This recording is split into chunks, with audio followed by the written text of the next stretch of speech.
হরে কৃষ্ণ। অঙ্কিত Radha Madhav creation চ্যানেলে আপনাদের সবাইকে স্বাগত। আজকে আলোচনার বিষয় হচ্ছে ভগবানের কাছে কোন ভক্ত সব থেকে শ্রেষ্ঠ।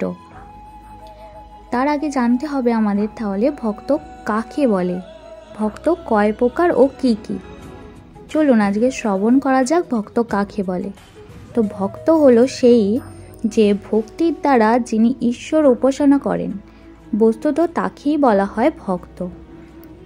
শ্রীমদ্ ভগবদ গীতায় ভগবান শ্রীকৃষ্ণের মুখ হইতে নিঃসৃত বাণী অনুযায়ী ভক্ত হলো 4 প্রকার, যথা 1 আর্তভক্ত, 2 অর্থাদি ভক্ত, 3 জিজ্ঞাসু ভক্ত এবং চতুর্থ হলো জ্ঞানী ভক্ত। আর্তভক্ত কাকে বলে? আর্তভক্ত হলো সেই ব্যক্তি বা তারা যে বা যিনি বিপদে পড়ে ঈশ্বরকে স্মরণ করেন তাকে আর্তভক্ত বলে। অর্থাৎ যিনি শুধুমাত্র বিপদে পড়লেই ভগবানকে স্মরণ করেন তাকেই বলা হয় আর্তভক্ত, যেমন দ্রৌপদী।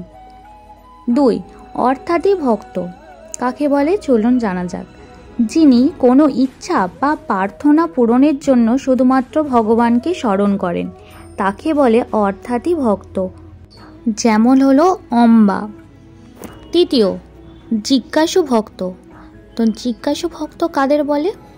যিনি জ্ঞানের দ্বারা শুধুমাত্র ভগবানকে জানতে বা বুঝতে পারেন তাকে জিজ্ঞাসু ভক্ত বলে, যেমন অর্জুন। আর চতুর্থ হলো জ্ঞানী ভক্ত। জ্ঞানী ভক্ত হলো তারাই যিনি কোনো কিছুর আশা না করে শুধু ভগবানকে ভক্তি বা তারই ভজনা করেন তাকে জ্ঞানী ব্যক্তি বলে, যেমন প্রহ্লাদ। তাই বলা যায় ভগবানের কাছে জ্ঞানী ভক্তই হলো শ্রেষ্ঠ। হ্যাঁ, দুঃখ কষ্টের সময় ভগবানকে ডাকলে সাড়া দেন ঠিকই ভগবান, তবে তার যদি স্বার্থের ভালোবাসা হয়ে যায় তাহলে আর সে কীরকমই ভক্ত, তাই না? তবে প্রকৃত ভক্ত সেই যে বিপদে আপদে সুখে দুঃখে প্রতিটি মুহূর্তে ভগবানের নাম স্মরণ করেন। তাই সবাই মিলে বলুন হরে কৃষ্ণ, রাধে রাধে।